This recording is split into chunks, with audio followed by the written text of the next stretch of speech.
Alors on est très heureuse en fait au collectif BAMP de pouvoir solliciter cette parole qui est en partie politique. Grâce à vous, Prisca Thévenot, qui avez accepté de venir débattre avec nous aujourd'hui. Vous êtes anciennement porte-parole du gouvernement de Benjamin Attal. Qu'est-ce que je raconte pas ? N'importe quoi. Gabriel Attal, bien sûr. Il s'est passé des petites choses politiques dans notre pays récemment qui font que ce plan de lutte contre l'infertilité est un petit peu en suspens. Et on voudrait savoir, au-delà de l'immédiateté politique du moment qu'on vit, qu'est-ce qui se passe sur l'infertilité en France ? Qu'est-ce qui coince pour que ce sujet ne soit pas perçu dans sa dimension de santé publique? Merci beaucoup pour votre introduction. Et effectivement, j'ai été porte-parole ou secrétaire d'État, etc. Mais là, si je suis devant vous aujourd'hui, c'est en tant qu'ancienne adolescente qui ne comprenait pas bien ces sujets alors qu'on lui expliquait plein de grands mots, gros mots, et qu'elle ne voulait pas en entendre parler, j'ai été aussi une femme qui a effectivement été confrontée à l'infertilité, à des problèmes d'hormones, à une maman qui ensuite devait être heureuse enfin, mais qui a été confrontée à une très grosse dépression postpartum qui a duré 2 ans. Enfin bref, vous voyez, c'est pas encore fini, c'est encore là et c'est encore très tabou, tout ça. Tout cela pour dire que, en fait, oui, j'ai une parole politique en venant ici, mais pas une parole partisane. Parce que le sujet que j'ai vécu, qu'on est un certain nombre à avoir vécu, que malheureusement d'autres vivront après nous, est encore un sujet mal pris en compte dans nos politiques publiques. Parce que tabou, parce qu'on considérerait que ça ne concernerait que les femmes. Alors les bonnes femmes, elles peuvent régler leurs trucs entre elles. S'il vous plaît, ne nous embêtez pas trop. Et puis parce que en fait, dès qu'on commence à venir dire des mots, alors peut-être des mots mal employés, réarmement démographique ou autre, tout de suite on tombe dans la polémique au lieu d'aller sur la politique. Et moi je le dis de façon très claire, oui, nous devons continuer à avancer, et pas que depuis 7 ans, depuis un certain nombre d'années aussi avant, nous devons passer le relais après nous. Mais là j'ai un petit doute en ce moment sur, et je suis en soutien du gouvernement, il n'y a pas de débat. Mais c'est pas parce que je suis en soutien que je dois être un béni oui-oui. Au contraire, j'ai déjà pas été comme ça avec des gouvernements de ma propre famille politique. Je vois pas pourquoi je le serais encore moins aujourd'hui. Moi, j'ai assez peur quand j'entends ne vous inquiétez pas, il n'y aura pas de retour en arrière. En fait, moi, je veux pas qu'il y ait de retour en arrière. Je veux qu'il y ait des avancées, en fait. Et sur le sujet de l'infertilité, qui ne concerne pas que les femmes, sur le sujet de la parentalité, eh bien, il y a énormément à faire devant nous. Énormément à faire devant nous. Et en fait, ce qu'on a réussi à faire au cours des dernières années, c'est de prendre tous les véhicules législatifs pour venir nous insérer. Soit par rappeler des mots, de la sémantique. Par exemple, très simplement, ne pas faire enlever de la loi le mot sein. Ne pas faire enlever de la loi le mot cancer du col de l'utérus. Ou alors aussi permettre, face au désert médical qu'est la France, de pouvoir ouvrir le champ des possibles pour l'ensemble du personnel médical. Parce qu'aujourd'hui, nous avons énormément de femmes et d'hommes qui sont formés médicalement pour faire des gestes, pour des détections, pour de la prévention, pour de l'accompagnement, mais parce que la tarification n'existe pas, ils ne peuvent pas le faire. Et donc face à ça, nous avons des hommes, des femmes qui sont en déshérence pendant des années, avec, on va le dire très clairement, des pertes de chance. Donc on est en train d'essayer d'avancer. Moi, je ne vais pas vous mentir, j'ai enfin réussi à obtenir mon rendez-vous avec la ministre en charge de l'égalité femmes-hommes. Ça a pris 1 mois, j'y suis arrivée. J'espère que ça ne va pas être annulé. Mais je pense qu'on va avoir d'autant plus aujourd'hui quelque chose qu'on décrit dans les médias, mais qui est extrêmement important pour le sujet dont nous parlons aujourd'hui, qui s'appelle l'Assemblée nationale. Parce que si sur plein de sujets, on ne s'entend pas du tout, et j'en ressors il y a à peine 6 heures, il y a un sujet sur lequel il y a consensus, il y a unanimité, c'est le sujet de la santé des femmes. Nous avons toujours réussi à fonctionner à l'unanimité des votes sur ce sujet. Nous avons toujours réussi à faire des propositions de loi ou des amendements co-construits, co-écrits, co-portés. Et là, j'ai 2 propositions de loi qui vont arriver, aussi bien sur le sujet de la santé des femmes, pris depuis le plus jeune âge, jusque le sujet de la ménopause et de la fin de la ménopause, mais aussi sur des sujets encore tabous, c'est-à-dire comment on protège les femmes et les hommes qui sont en parcours de parentalité et qui ne sont pas simplement un parcours traditionnel comme on voudrait l'entendre, quand ils sont dans une entreprise. Parce qu'on le sait aussi aujourd'hui beaucoup, c'est un autre tabou, quand on est en parcours PMA, souvent on est plus tendance à être poussé vers la sortie que d'autres. Parce qu'on est moins présent, parce qu'on est plus fatigué, parce qu'on est plus préoccupé. Et puis parce qu'on se dit, l'employeur, en fait, j'ai potentiellement bientôt avoir une grossesse à supporter et une absence à gérer. Donc tout ça, aujourd'hui, on lève les tabous, on avance, on les pose. Donc ça sera au mois de janvier que ces textes vont arriver. Et je peux vous le dire d'avance, j'ai aucun doute sur le fait qu'il y aura une unanimité sur ces textes. Vraiment, je vous le dis. Aucun doute. Donc moi, c'est plutôt mon sujet, c'est comment on fait au-delà des guerres sémantiques. Je pense qu'on n'a plus le temps là aujourd'hui. Comment on fait pour avancer ?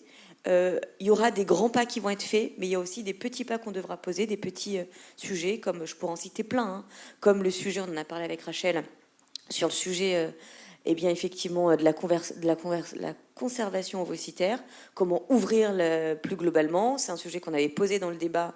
Déborah avait pu assister à ça il y a 1 an et demi. J'avais une promesse qui devait se mettre en place par décret là cette année. Je vais reprendre mon bâton de pèlerin et je vais y retourner. Mais voilà, donc sur ça, moi j'ai besoin qu'on continue à se challenger, qu'on continue à s'interpeller, qu'on continue à s'énerver, à s'agacer et à surtout ne pas continuer à rester sur le principe que ne pas reculer est une avancée. C'est pas vrai. C'est pas vrai. Rachel Lévy, vous êtes chef du centre de fertilité de l'hôpital Tenon. Vous êtes très préoccupée par la santé des femmes. Et des hommes. Et des hommes, bien sûr, mais bon. Est-ce que c'est dans cette de votre place en fait de médecin, je crois que vous êtes biologiste de formation. Je suis biologiste, médecin biologiste, voilà. Tout à fait. Est-ce que c'est difficile d'emmener le politique avec vous ? Alors moi j'ai eu la chance, merci beaucoup, et merci, je voulais remercier la session précédente qui avait été très riche et qui a amené beaucoup d'éléments, je pense, dont on va reparler aujourd'hui. J'ai eu la chance de faire partie du COPIL aux côtés de Samira Mama et de Salomé Berliou. On va fêter en février les 3 ans, et c'est vrai qu'il faut se poser la question, qu'est-ce qui s'est passé depuis la remise du rapport ? Et puis j'entends, et je suis quelqu'un d'optimiste, je pense qu'il faut maintenant... De toute façon, il faut toujours avoir des objectifs et pouvoir continuer à avancer. Qu'est-ce qui s'est passé ? C'est le PEPR, santé des femmes, santé des couples, qui est une avancée importante. Bon, si vous voulez, on discutera aussi des limites, parce qu'il y a aussi des limites. Est-ce qu'on peut, Rachel, bien... un PEPA, qu'est-ce que c'est ? C'est-à-dire... Un PEPR, au cours de ce COPIL et dans le rapport, différents challenges ont été abordés, différentes questions. Et parmi ces questions, la question de l'innovation, de la recherche, et je l'avoue, de la recherche clinique, c'est-à-dire au profit, avec l'idée que ces recherches aient un impact clinique rapide, positif pour les patients. Ça, c'était un des points qui était important. Un PEPR, c'est un outil, un vecteur, comme il y a des vecteurs politiques, il y a des vecteurs en recherche qui doit permettre d'avancer très vite sur un sujet. Donc ce PEPR a en effet, j'ai la chance de participer de façon, on va dire, active, puisque notre équipe fait partie de ces équipes qui vivent l'aventure. Donc j'espère sincèrement que très rapidement, les travaux qui vont être engagés vont permettre d'avoir des résultats pratiques dans l'amélioration des différentes étapes que sont le diagnostic, la prise en charge et le bien-être aussi des couples en assistance médicale à leur procréation. Donc ça, c'est concret. C'était un objectif. Cet objectif a été atteint. Maintenant, il doit être mis en œuvre et on attend bien sûr de pouvoir travailler et de pouvoir mener des résultats. Moi, j'aimerais juste revenir sur un sujet qu'on n'a pas, excusez-moi Marie-Joëlle, encore abordé, qui est celui d'un enjeu. On parlait de réarmement démographique. Je ne suis pas si sûre que le terme était galvaudé, parce qu'aujourd'hui, il y a un défi. Il est là, il s'impose à nous. C'est celui de la baisse de la natalité. On sait que En 2023, au premier trimestre, en France, on a perdu 25 000 bébés. C'est clair, il y a 25 000 naissances en moins qui n'ont pas eu lieu. Et quand on prend un peu plus de recul, qu'on regarde au niveau macro, c'est pas que la France, c'est pas que l'Europe, c'est le monde qui se retrouve avec un enjeu majeur. Et donc, pour quelques chiffres, parce que moi, ça me parle, mais je pense que ça parle à tout le monde, aujourd'hui, 2/3 des habitants sur cette planète vivent dans une zone où on est en dessous du taux de 2,1, qui est le taux de renouvellement. Ça veut dire qu'ils sont en dessous du taux de renouvellement d'une population. On est aujourd'hui, en 2020. Si on se projette un petit peu en 2050, dans 3/4 des pays du globe, on sera en dessous du 2,1. Et si on va en 2100, 97% des pays seront en dessous de ce 2,1. Et ça, c'est un enjeu. Ça, c'est un enjeu pour nous, aujourd'hui, pour notre sujet, pour la fertilité, mais pas que. Parce que plus de personnes âgées, moins de personnes qui vont travailler, qui vont produire, c'est un enjeu économique, c'est un enjeu en termes de sécurité, sécurité alimentaire, sécurité armement, enfin à tous les niveaux. Et là, on a un rôle à jouer majeur. Parce qu'on me demande pourquoi parler de la natalité. Parce qu'en fait, bien sûr, Marion l'a montré, aujourd'hui, il y a des enjeux majeurs de désir d'enfant, et ça, c'est bien sûr important. Mais pour tous ceux qui ont ce désir d'enfant, il y a un gap aujourd'hui, c'est un écart entre ceux qui souhaiteraient avoir un enfant et ceux qui peuvent et qui ont un enfant. Et là, on est là pour ça. On est là pour faire tout ce qu'il faut au niveau sociétal, au niveau politique, au niveau scientifique, au niveau médical, au niveau de l'éducation. Il y a un sujet formation, éducation, prévention, pour faire que ce gap il soit le plus petit, le plus faible possible. Donc, oui, c'est médical, c'est politique, c'est sociétal. Moi, ce qui m'ennuie, ce sont les silos. C'est vrai que là, vous avez parlé d'un ministère, mais en fait, c'est une question pour pratiquement tous les ministères. C'est transversal. C'est transversal. Et dans mes rêves les plus fous, j'ose rêver à un ministère de la fertilité. Oui, on ne réglera pas la question en parlant avec... Je comprends le parcours du combattant pour avoir un rendez-vous auprès d'une personne, 2, 3, 4. Et quand vous avez vu une, l'autre, elle est... Voilà. Donc je pense qu'il faut continuer ce qu'on avait débuté à mettre tout le monde autour de la table, mais que au-delà de tous les ministères, on n'avancera que si on a un institut, une agence, un ministère de la fertilité, où là, on pourra mettre toutes les forces ensemble. C'est politique, mais bon, voilà. Cette question, en fait, de la fertilité comme dans sa dimension de santé publique, est-ce qu'elle est facile à véhiculer ? C'est-à-dire, comment vous êtes entendu quand vous portez ces questions ? Comment vous êtes reçu ? Alors là, je vais vous dire... Alors, déjà, il y a un sujet d'éducation. Je ne vais pas vous mentir, il y a quelque temps, à l'Assemblée nationale, on a parlé d'un sujet qui s'appelle la réforme des retraites. On va en reparler le 28 novembre de cette réforme des retraites. Et par magie, en commission, à un moment, j'entends « Mais on a un enjeu de natalité dans notre pays ». Je me suis dit « Dis donc, qu'est-ce qui se passe ? Ça y est, on peut enfin en parler ». On a un problème démographique, et du coup, ça remet en cause notre modèle social, ça remet en cause notre modèle économique, ça remet en cause machin. Et je me suis dit, pouf, lumière dans l'horizon, peut-être que finalement, on va trouver un chemin pour en parler. Parce que ça fait quand même... Je dis qu'il y a consensus parce qu'on a dans chacun des groupes politiques, et je le dis très clairement, dans chacun des groupes politiques, sauf un, mais vraiment, sauf un, qui s'appelle le Rassemblement National, mais dans tous les autres groupes, j'ai des clés d'entrée. Et on sait que nous allons prendre le bâton de pèlerin pour aller convaincre nos petits camarades de notre famille politique. Mais à part ça, on n'a jamais eu le débat pleinement dans l'hémicycle. Et là, on a eu ce sujet de la natalité, donc je dis, lançons le débat. On est en commission, c'est parfait. C'est pas là où les gens regardent et où donc il y a des effets d'esbrouf et des punchlines, etc. Lançons le débat.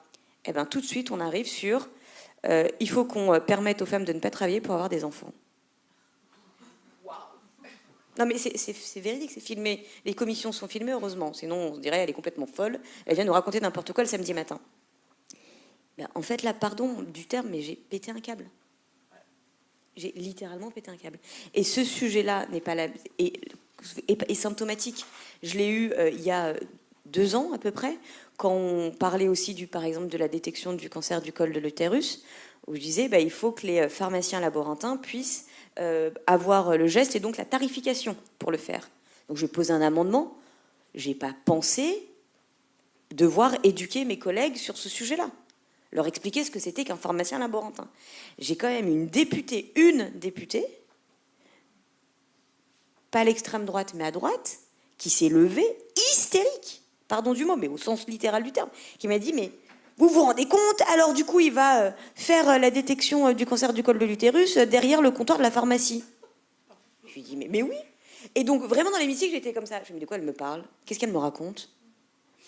Et en fait, on a par moments des sujets d'opposition, là, on ne pense pas en avoir.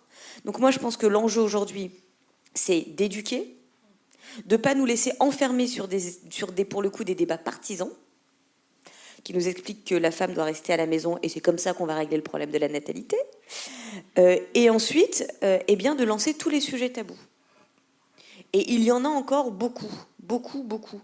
Un exemple très concret, vous voyez toutes ces pubs où c'est des pubs pour des serviettes hygiéniques.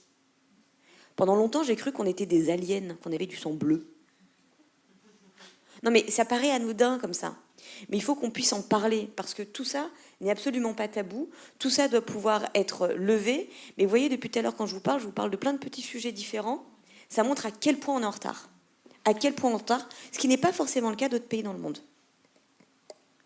Je voudrais juste rebondir sur ce que tu es en train de dire, Prisca, parce que donc moi, je suis thérapeute et je suis spécialiste en infertilité, en maternité, donc je reçois tous les jours de ma vie des gens dans ces situations.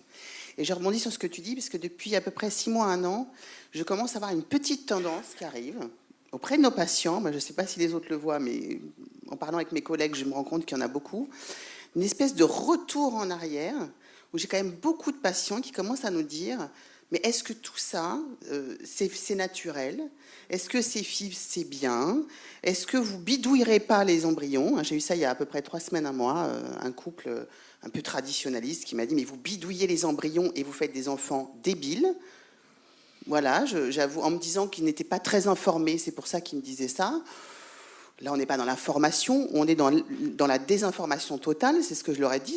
C'est même pas que c'est faux, c'est au-delà de ça. C'est du complotisme.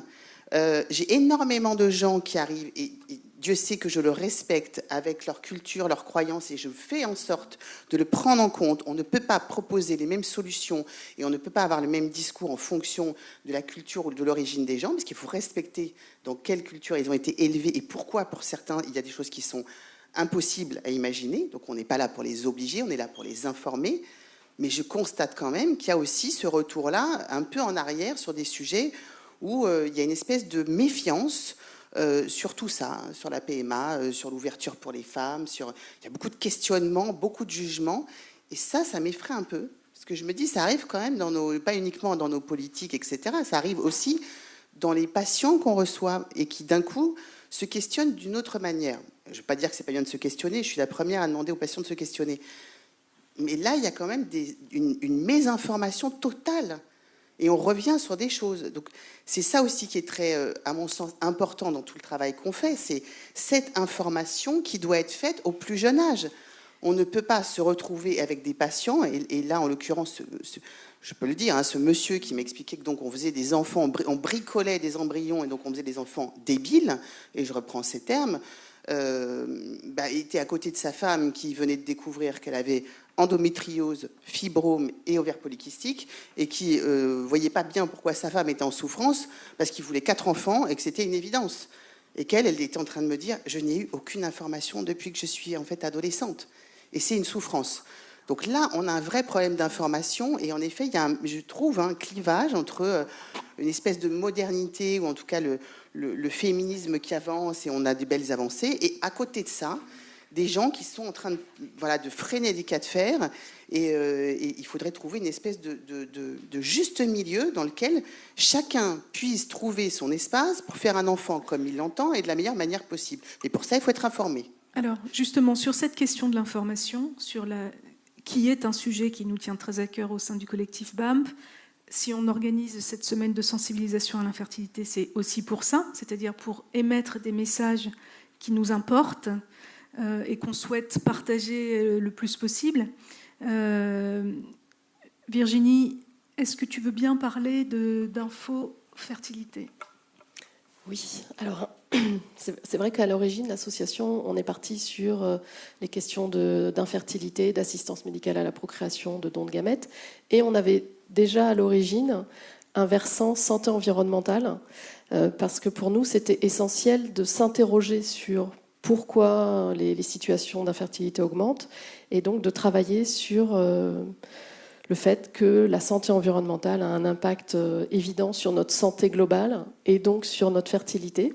Et c'est vrai qu'on a rapidement rencontré le réseau Environnement Santé. Donc à un moment donné, Nicolas, tu œuvrais dans cette association, parce que c'était important pour nous de faire exister le sujet de l'infertilité et de la fertilité de façon plus large, en dehors du cercle simplement de l'assistance médicale à la procréation. Alors, je te laisserai parler de ce sujet-là parce que tu le maîtrises beaucoup mieux que moi. Et puis, on a créé l'année dernière, avec des médecins de la Société de médecine de la reproduction, une idée qu'on avait depuis longtemps de faire de la sensibilisation sur la fertilité à destination des plus jeunes, de leurs parents, de leurs éducateurs. Et donc, ça a donné lieu, pour la semaine de sensibilisation 2023, à la mise en ligne du site Info Fertilité. Et là, on a actualisé récemment, alors il y a Gwenola qui participe activement parce qu'elle mène le groupe des professionnels et d'associations. Il y a aussi Fibrome Info France et SOPK Europe qui sont avec nous dans ce travail-là. L'association Ferti 9711. Donc je reviens encore sur la Guadeloupe et tout ça, mais je pense qu'il y a un vrai sujet. Il ne faut pas oublier nos amis des Antilles, de la Guyane.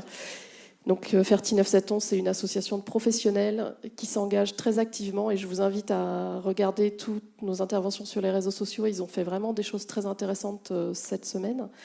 Et donc Info Fertilité, c'est une affiche c'est 9 choses à savoir sur la fertilité qu'on essaye de diffuser le plus largement possible auprès des jeunes, des étudiants, des collégiens. Donc là, on commence tout doucement avec nos petits moyens, mais on est très, très motivés par ce sujet de l'information et de la sensibilisation.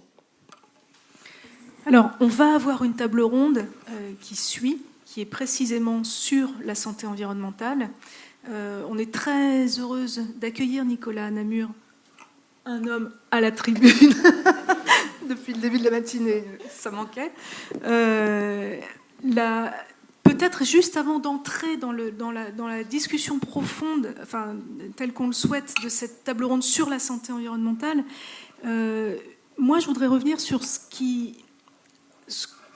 la dimension politique de cette question. Vous l'avez dit, il y a ce besoin de transversalité, c'est-à-dire d'ouvrir le sujet, de ne pas enfermer le sujet dans une question de procréation médicalement assistée ou dans une question idéologique, effectivement.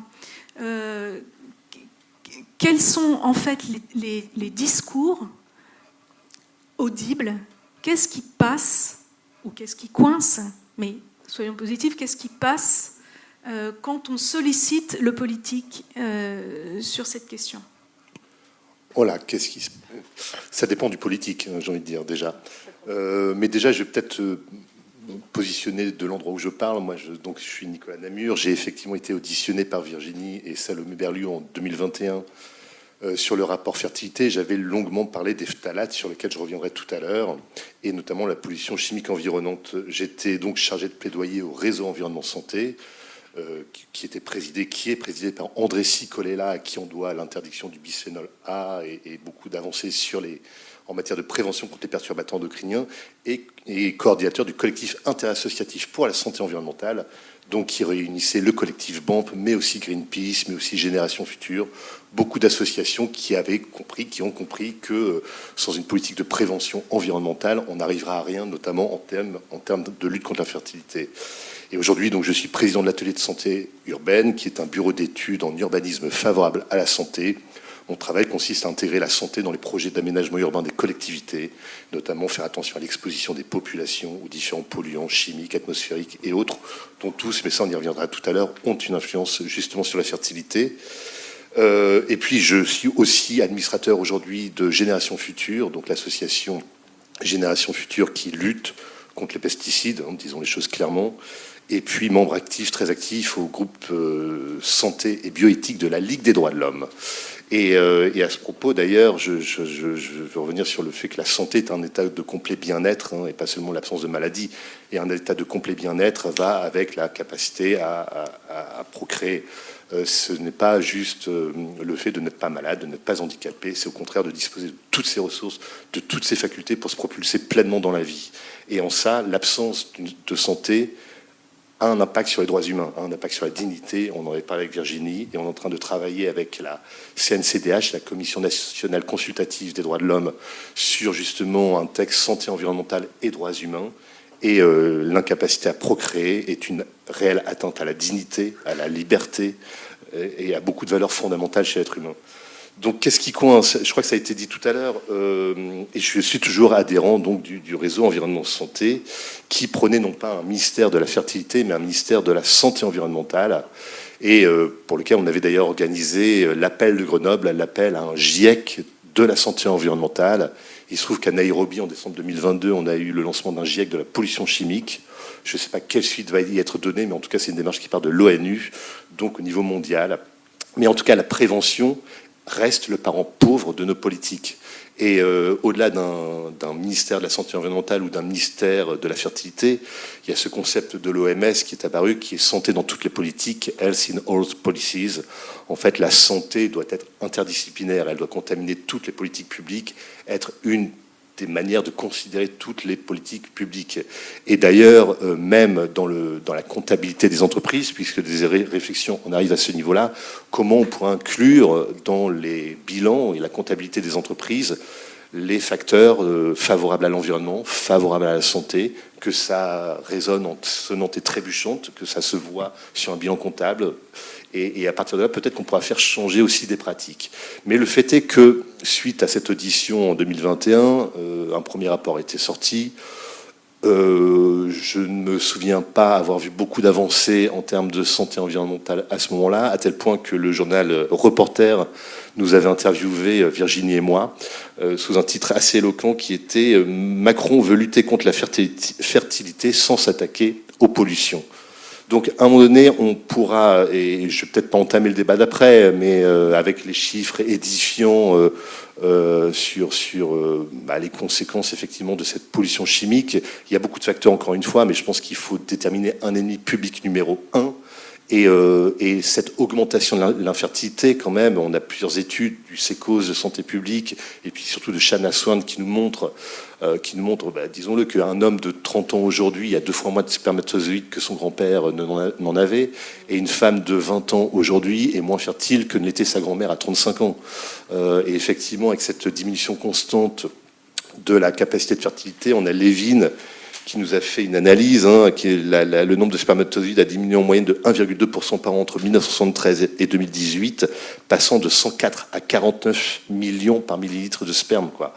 Et puis, à partir de l'an 2000, ce taux de diminution s'est accéléré pour atteindre plus de 2,6% par an. Bref, tout ça, ça coïncide avec l'avènement du plastique dans nos sociétés. En réalité, depuis l'avènement du plastique, depuis 70-80 ans, depuis que le plastique est là, nous envahit. Je parlerai des pesticides tout à l'heure, mais on assiste à une chute drastique de la fertilité. Donc, sans s'en prendre les plastiques ont en commun d'être des perturbateurs endocriniens. On retrouve le bisphénol, on retrouve les phtalates. Les phtalates sont mis pour plastifier, pour rendre plus souple justement les plastifiants. C'est ce qu'on retrouve en majorité dans les poussières de maison. Les plus grandes concentrations sont des phtalates. Et 8 maladies ont été démontrées comme ayant pour origine les phtalates, parmi lesquelles les troubles de la reproduction, l'infertilité, le syndrome des ovaires polykystiques, etc., etc. Donc, tant qu'on n'aura pas une vraie politique de prévention pour éviter que les populations soient exposées à tous ces perturbateurs endocriniens, et dont, parmi lesquels des pesticides, les plastiques, on fera que courir après et on ne parlera que du soin, que des manières de remédier à des problèmes que nous avons nous-mêmes générés. Donc ce qui bloque, à mon sens, c'est une vraie politique de prévention en santé mentale. On peut revenir sur le concept de la DOAD, de l'origine développementale des maladies, qui dès les 1000 premiers jours de la vie, en réalité, se conditionne la santé future de l'individu. C'est entre moins 3 mois et plus 2 ans que se conditionne la majorité des maladies chroniques que connaîtra l'adulte futur. Donc tant qu'on ne protégera pas la femme enceinte sur son lieu de travail, chez elle, ou l'enfant, le très jeune enfant, mais aussi l'adolescent, des contaminants chimiques en particulier, je pense qu'on connaîtra toujours une baisse continue de la fertilité. Merci beaucoup. Sans anticiper sur cette dernière table ronde qu'on va ouvrir tout à l'heure, faire en sorte que les politiques publiques prennent en compte cette dimension de la fertilité, c'est aussi ce que vous essayez de faire, Rachel Lévy, depuis votre poste de médecin, d'alerter en fait et de faire entendre. Oui, bien sûr. Alors, merci. C'est parce que on travaille bien sûr que tout ce qui concerne la pollution et les produits chimiques sont importants, mais on y reviendra tout à l'heure.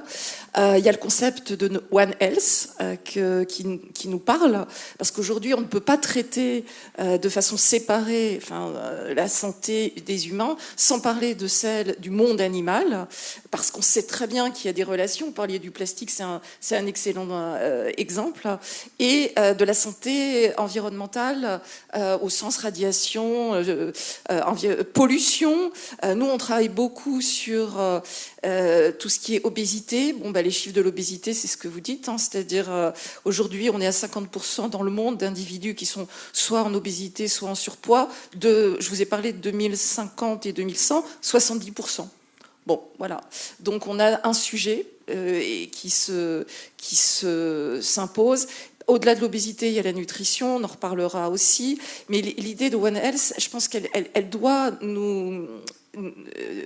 être complètement considérée comme intégrative, systémique et unifiée. C'est-à-dire que si on traite d'un sujet, il faut avoir en tête que chaque fois qu'on va avoir une action, cette action, elle doit s'intégrer dans un ensemble. J'ai un exemple, ça me fait toujours rire ce truc. Je ne sais pas si ça va vous faire sourire, parce que c'est pas marrant.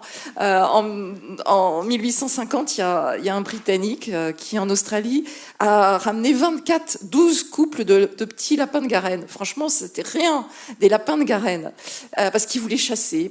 Ça lui manquait de son pays d'origine. Eh bien, l'introduction de ces 12 petits couples de lapins a provoqué une catastrophe écologique en Australie, parce qu'il n'avait pas pris en tête qu'en fait, il n'y avait pas de prédateurs pour les bestioles. Et aujourd'hui, c'est des milliards de lapinaux qui ont dévasté complètement les cultures et qui sont à l'origine d'une crise économique majeure.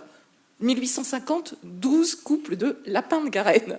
Donc il y a un effet papillon qui fait que, en fait, quand on a une action quelque part, cette action, elle va avoir des side effects, des effets secondaires, et ça, c'est clairement politique. Donc c'est pour ça que les mots, je reviens sur ce qu'on disait. Il faut avoir une vision de macro sur ce qu'on veut faire, des objectifs bien précis, et travailler en partenariat tous ensemble et pas chacun dans notre coin. Et aujourd'hui, je trouve que c'est un peu de ça dont on crève et qui fait qu'on n'arrive pas à avancer assez vite. Alors, avant d'accueillir les questions de la salle, et n'hésitez pas à interpeller la tribune. Excusez-moi, je suis perturbée parce que je vois des choses qui se passent là-haut en même temps. Qu'est-ce qu'on peut répondre en fait à ceux qui nous disent c'est pas grave en fait si la natalité se casse la figure, parce que de toute façon on est trop d'humains sur la planète et ça fait une sorte de régulation naturelle de la surpopulation planétaire. Alors là, c'est simple, puisque les travaux du Lancet, c'était les chiffres que je citais, mais qui sont bien connus, montrent que certes, on va avoir monté, et puis après, on va descendre. Et on va descendre grave. Si on fait rien, le problème ne sera plus la surpopulation, mais la sous-population, en sachant que cette population sera vieillissante. Donc on va droit à des... Et c'est, en fait, l'enjeu, il est là. Quand on parlait de réarmement, c'est qu'aujourd'hui, les politiques savent qu'on va vers une société vieillissante qui ne produira pas, qui consommera beaucoup en termes de santé, une population, il y a des enjeux agricoles, comment ça s'appelle, le fait qu'on soit indépendant d'un point de vue de l'alimentation, de l'armement, pour le coup, ce sont des enjeux qui sont majeurs pour la survie d'une nation. Mais les autres pays dans le monde l'ont bien compris. La France s'en sort plutôt bien. Quand on regarde, on est à 1,81. Vous voyez, on n'est pas trop loin du 2,1 du taux de renouvellement. C'est pas le cas pour les autres pays européens qui sont à 1,2, moins d'1,2 en Espagne. Ils l'ont bien compris. Ils multiplient les centres d'AMP. Ils font tout pour accompagner au maximum cet enjeu. Et je vous parle pas d'autres pays dans le monde, enfin si on peut en parler, qui eux ont une politique directive, c'est-à-dire qu'ils vont aller jusqu'à une carotte, on peut dire, ou même une imposition, allez, c'est la Russie, pour pouvoir gagner cette guerre, parce que c'est aussi une guerre de la natalité. Donc là, je pense qu'on a un enjeu politique majeur. Oui, mais peut-être que l'injonction autoritaire n'est pas ce qui pourrait marcher. Est-ce qu'il n'y a pas justement des politiques publiques d'aide, de soutien à la parentalité qui pourraient écoutez, aider? moi, je vais répondre très concrètement à votre question. J'ai eu un grand espoir avec l'annonce de la composition du gouvernement de Michel Barnier, et puis finalement j'ai un grand silence derrière. Le grand espoir, c'est qu'enfin il y a, alors pas un ministère de la fertilité, mais en tout cas moi je plaidais pour ça, il y a un ministère des familles. Et je suis très contente parce que ça fait quand même 2 ans que j'envoie des notes dans toute la dimension pour en avoir. Et donc j'étais très satisfaite. Sauf que je trouve que ce ministère est très silencieux à mon goût, ou alors très peu enclin à venir travailler avec le Parlement. Et donc moi ce que je dis, c'est que pour ça il faut avoir, et je vous rejoins, une vision globale du sujet. Parce que si on considère que l'aspect infertilité telle qu'elle est aujourd'hui, etc., eh ben on va passer à côté d'un certain nombre de sujets, et donc on va regarder dans la lorgnette d'un petit truc qui va honnêtement servir à rien et frustrer tout le monde. Si on regarde que du côté de l'environnement, eh bien on aura des effets derrière qui seront notre souveraineté alimentaire, et puis qui dit souveraineté alimentaire dit clairement qu'est-ce qu'on met dans notre assiette, sachant que quand même ceux qui sont... Et ça, il faudrait qu'on le voit, je ne sais pas s'il y a des études dessus, mais il faudrait qu'on voit la part des familles d'agriculteurs, d'exploitants, etc., comment ils sont touchés sur ces enjeux, parce que pour passer beaucoup de temps près d'exploitation, les premiers à vouloir avancer vers la fin des pesticides, ce sont déjà en premier lieu les agriculteurs eux-mêmes. Et donc il faut les accompagner. Donc en fait, quand on parle d'agriculture et d'accompagnement des agriculteurs, en réalité, au bout de chaîne, on parle aussi de sujets d'infertilité et de natalité en bout de chaîne. Donc tout ça, aujourd'hui, ce qu'on doit avoir, c'est, j'ai envie de vous dire, on n'a peut-être pas le mot fertilité, mais on a le véhicule qui s'appelle le ministère des familles. Et donc, plutôt que des injonctions, après chacun le prend comme il veut, c'est comment... Bon, je suis un peu, moi... c'est comment, en fait, déjà, je pense vraiment, on dit les mots. Parce que si on ne dit pas les mots, on va soit vite arriver sur des incompréhensions et ou des querelles partisanes.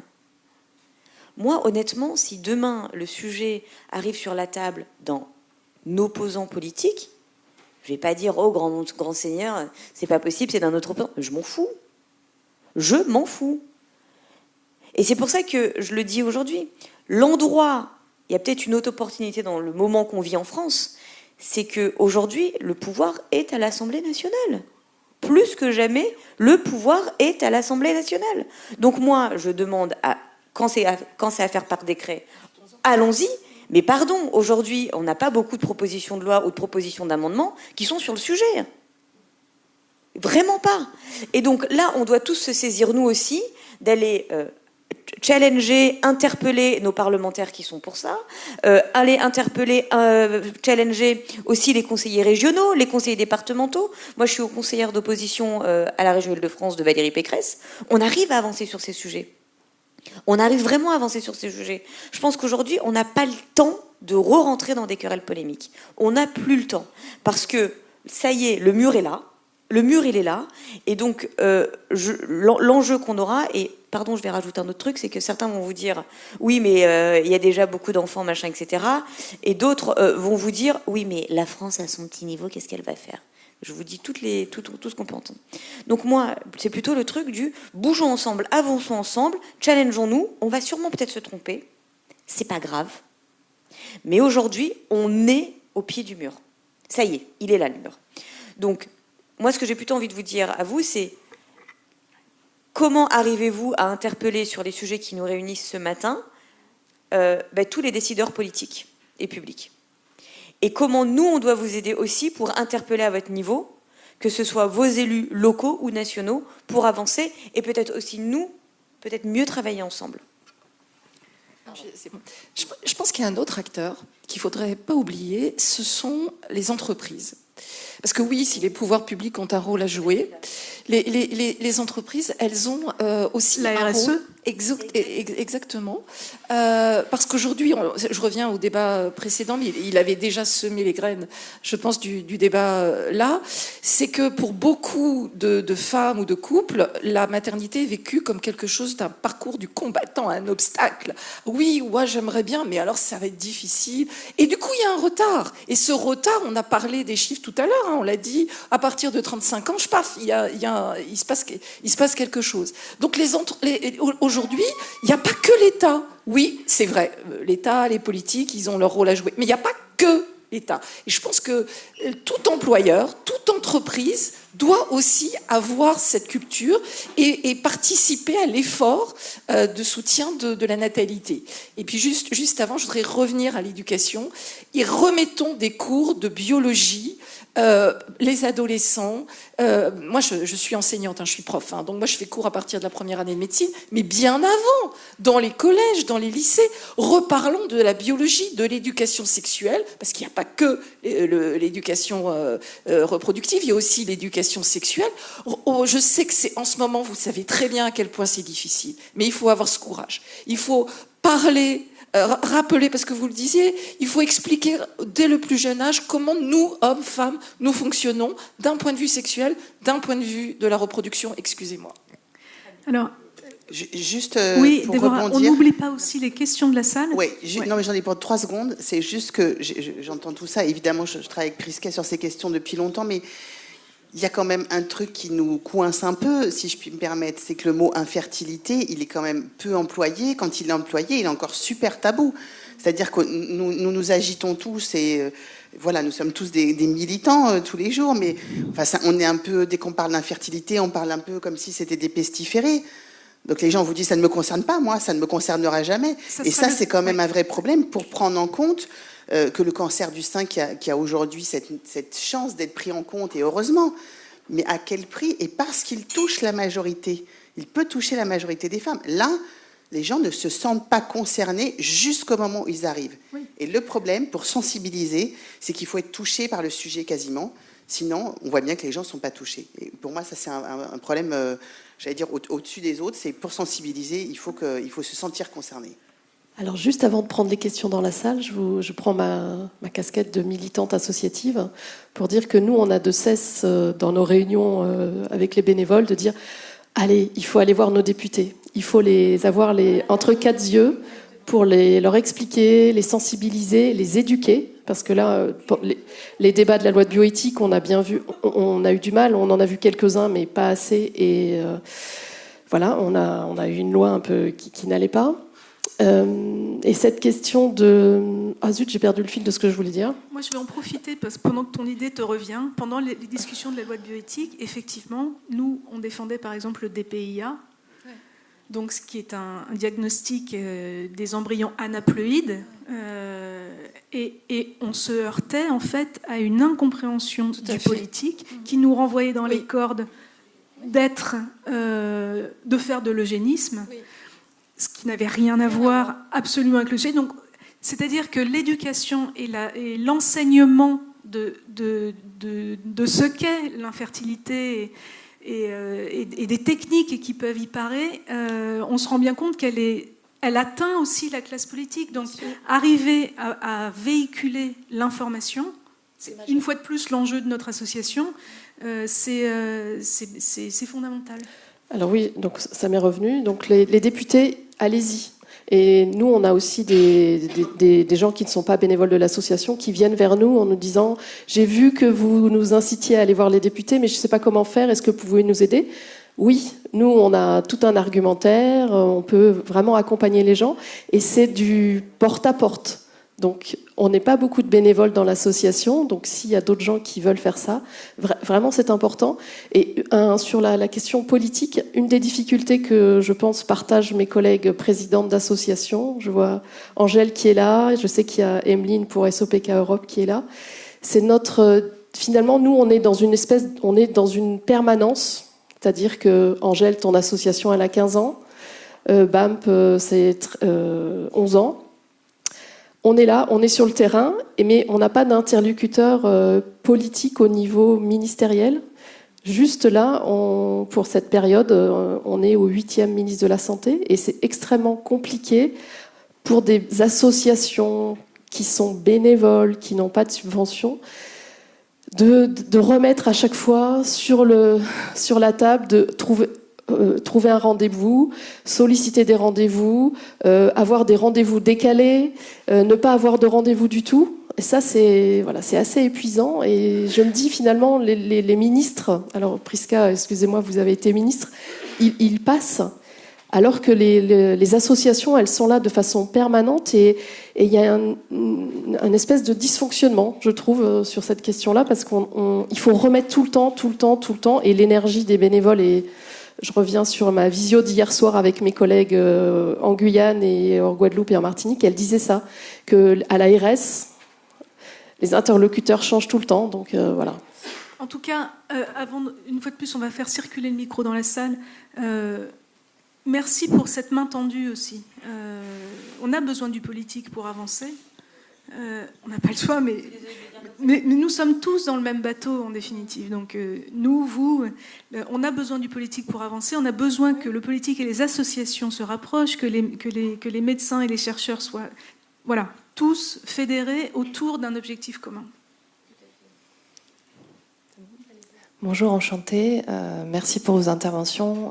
Moi, c'est Maëva, ancienne patiente de Déborah, future bénévole BAMP. Moi, j'avais une question au regard justement de la thématique du jour, plan contre l'infertilité et santé des femmes, où en sommes-nous? Et donc ma question, si vous deviez résumer les 4-5 mesures prioritaires sur lesquelles il faudrait se battre et mobiliser les députés, ça serait quoi? Parce que je pense justement, on se perd parfois dans la diversité des combats, et il y en a beaucoup. Et moi, j'aimerais me dire sur quoi je me concentre potentiellement demain, et qu'est-ce qui manque selon vous aujourd'hui de prioritaire. On l'a dit, je crois que s'il y avait un truc, c'est l'éducation, l'information, la prévention, la formation. Je crois que c'est le numéro 1. Après, il y en a un numéro 2, et là, il est ce qu'on disait, c'est-à-dire avec les pouvoirs publics, avec les entrepreneurs, c'est faire en sorte que le parcours du diagnostic à la prise en charge ne soit pas un parcours du combattant. Ça passe sans doute par des congés, oui. Vous disiez aussi que ce parcours puisse être fait sans un stress supplémentaire. Je suis désolée, on sait que le stress n'est pas bon pour les gamètes ni pour la FIV. Donc, faire en sorte de faciliter pour que ce diagnostic, ce parcours se fasse de la façon la plus sereine possible. Et moi, j'aime bien le mot bienveillance, avec le plus de bienveillance possible. Donc ça, c'est le côté plutôt politique, sociétal. Et puis, il y a le côté innovation, faire en sorte que le diagnostic soit le plus précis possible et que tout soit accessible pour tout le monde, l'accès, quel que soit, sans discrimination, un diagnostic, une prise en charge, un parcours. 3 points, éducation, information, sérénité dans la prise en charge et accès aux soins au niveau du diagnostic et du parcours. Allez-y, merci. Moi, si je pourrais dire, c'est effectivement, on pourrait prendre plein d'autres sujets, mais aujourd'hui, regardons les choses telles qu'elles sont, c'est la prévention et l'éducation dès le plus jeune âge, et la capacité d'être informé dès qu'on est en capacité d'avoir des enfants, donc que ce soit pour les hommes ou les femmes, attention. Donc là, je parle en tant que politique et en tant que porteuse d'une loi qui va arriver et que j'espère transpartisane. Le sujet de l'éducation dès le plus jeune âge, vous savez que jusqu'à peu près 10 ans, on va tous chez le pédiatre pour avoir des vaccins, etc., qui sont obligatoires. De 10 ans jusqu'à les premiers bobos, les premiers problèmes, pardon, on n'y va jamais, en fait. Enfin, je suis peut-être une anomalie dans l'espace, mais on y va très rarement. Or, le point le plus important, c'est la période de l'adolescent.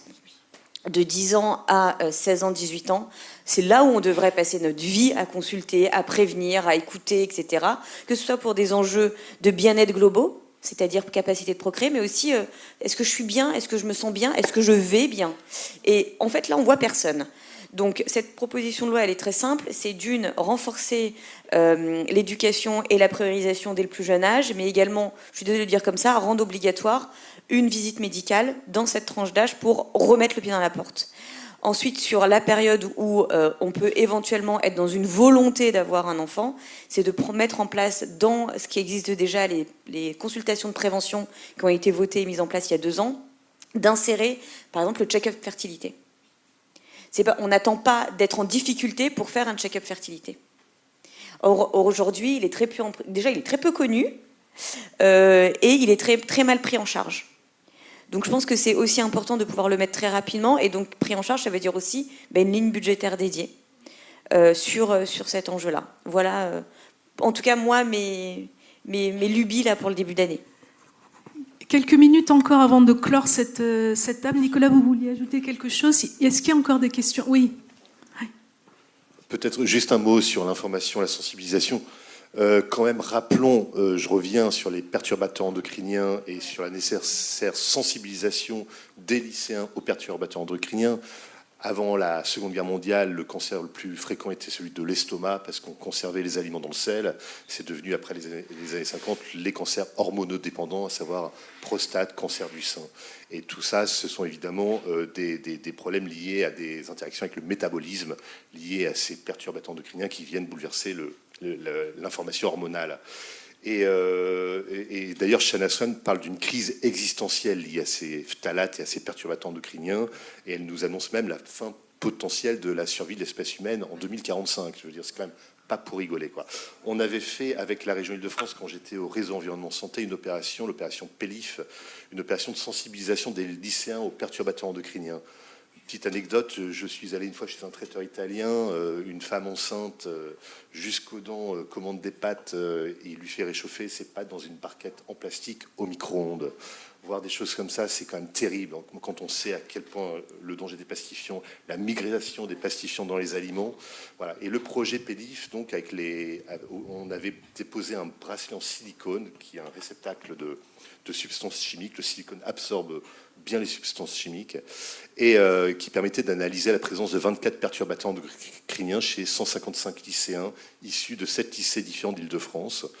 Et on avait retrouvé, parmi les 24 PE recherchés, 20 ont été retrouvés. 9 perturbateurs endocriniens étaient présents chez 99% des lycéens et lycéennes analysés. Et 90% d'entre eux étaient 4 phtalates, d'EDP, d'IDP, d'INP, des plastifiants très courants qui représentaient 95% de la masse totale retrouvée.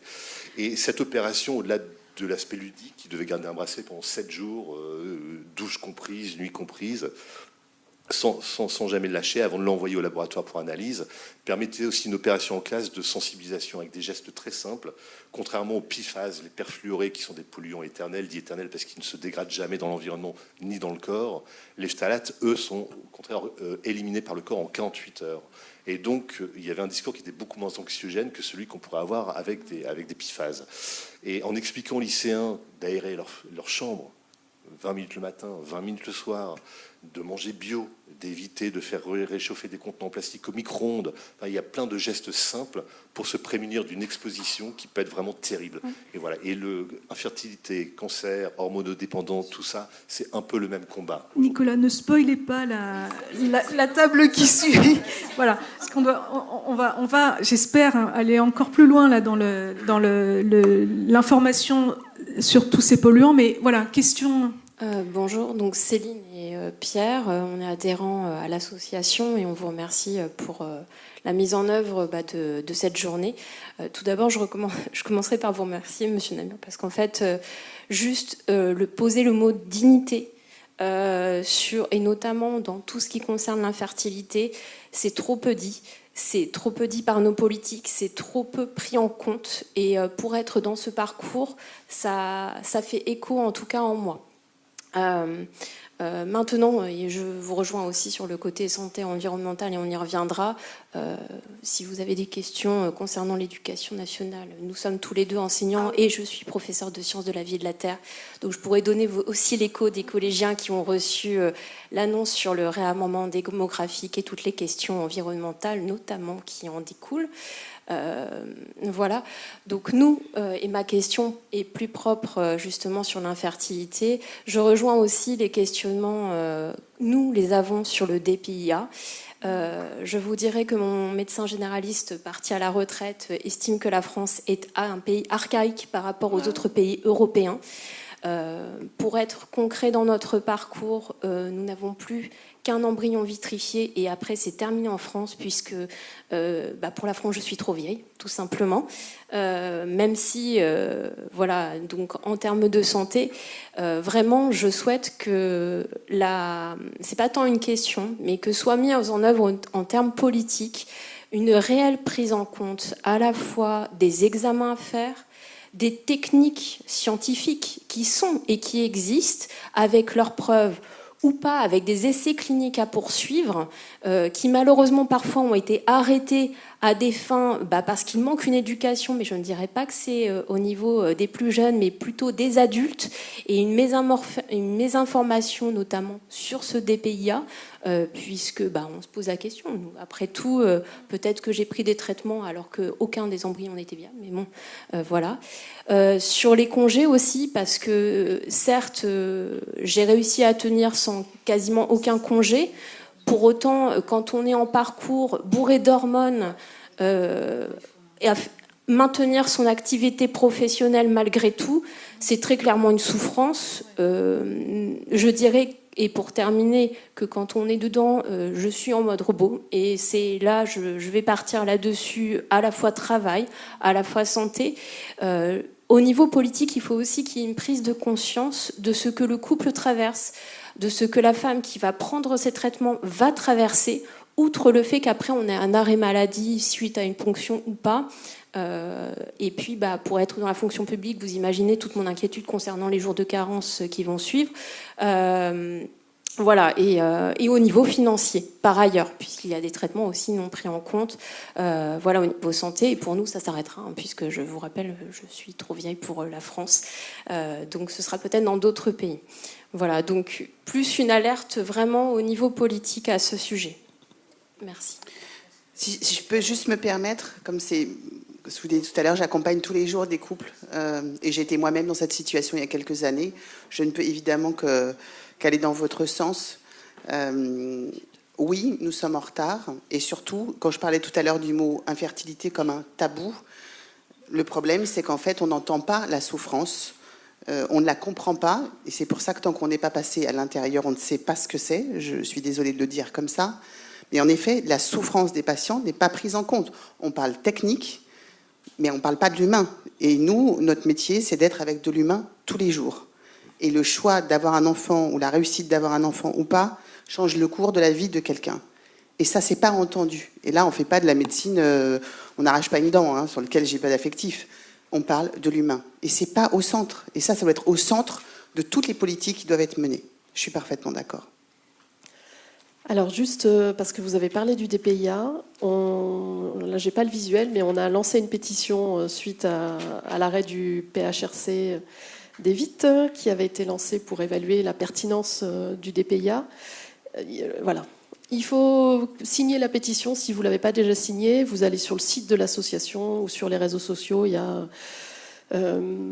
c'est quoi le titre de la pétition ? Sacrifier les femmes, préserver les croyances et sacrifier les femmes. Voilà, c'est un peu pour percuter.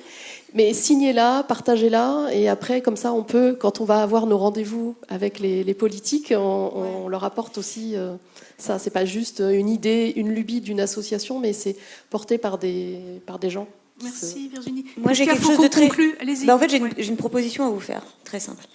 Déjà, attention, quand vous interpellez, là, c'est la parlementaire qui regarde ses mails toute la journée. Un petit conseil, envoyer le même mail de la même façon à tout le monde, ça sert à rien. Vraiment, je pense que parce qu'on reçoit tous les mêmes mails où c'est écrit Monsieur, Madame, et puis après c'est la même chose. Les parlementaires ne lisent même pas en fait souvent ça, alors que c'est très important et tous les sujets. C'est valable pour l'infertilité, c'est valable pour l'environnement, c'est valable pour le monde agricole, c'est valable pour les jours de carence, c'est valable pour tout. Donc je pense qu'il faut vraiment y aller en personnalisant. Et là vous avez toujours des réponses parce que sinon c'est 1000 mails qu'on reçoit dans la même journée.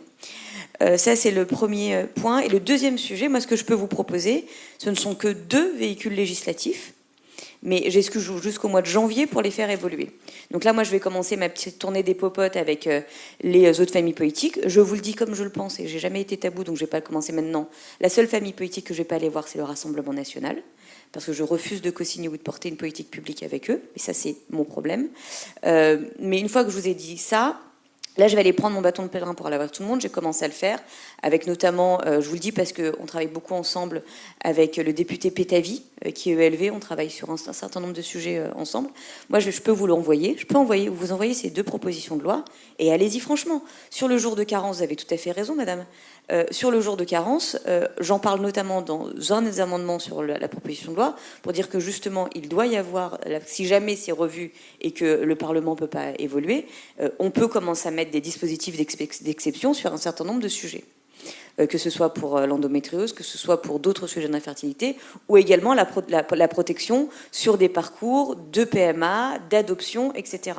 Donc vous allez le voir, ça sera 2 propositions de loi différentes, parce que je ne suis pas sûre que toutes les mêmes familles politiques le veulent, mais en tout cas, je vous les envoie, regardez-les, amendez, critiquez, rajoutez, parce que ça va arriver assez vite, je n'aurai pas beaucoup de temps pour avoir d'autres moments de véhicules législatifs, mais allons-y franchement. Là, c'est une proposition que je vous fais, et je suis sûre que vous allez saisir la balle au bon. Enfin, merci, on ne la laissera pas passer. Ouais.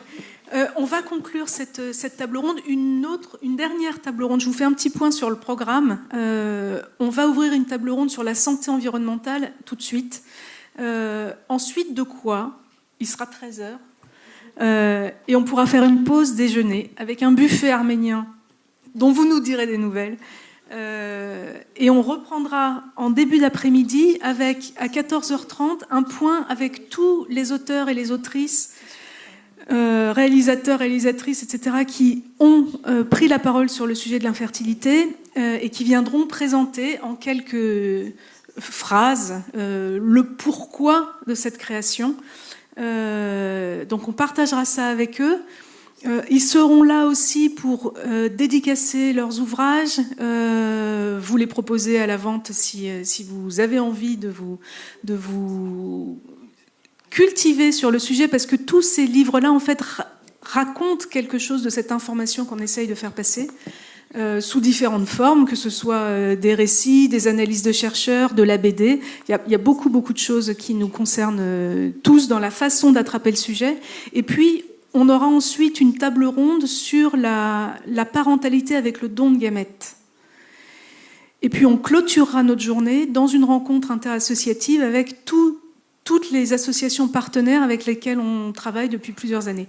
Mais là, tout de suite, on va clore cette table ronde politique. Et merci une fois de plus à vous qui vous êtes déplacés, qui nous tendez la main, qui nous faites des propositions pour travailler ensemble.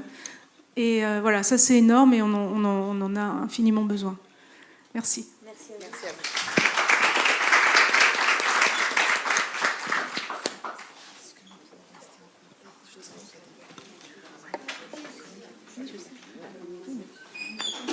Tu restes là, Nicolas il reste là.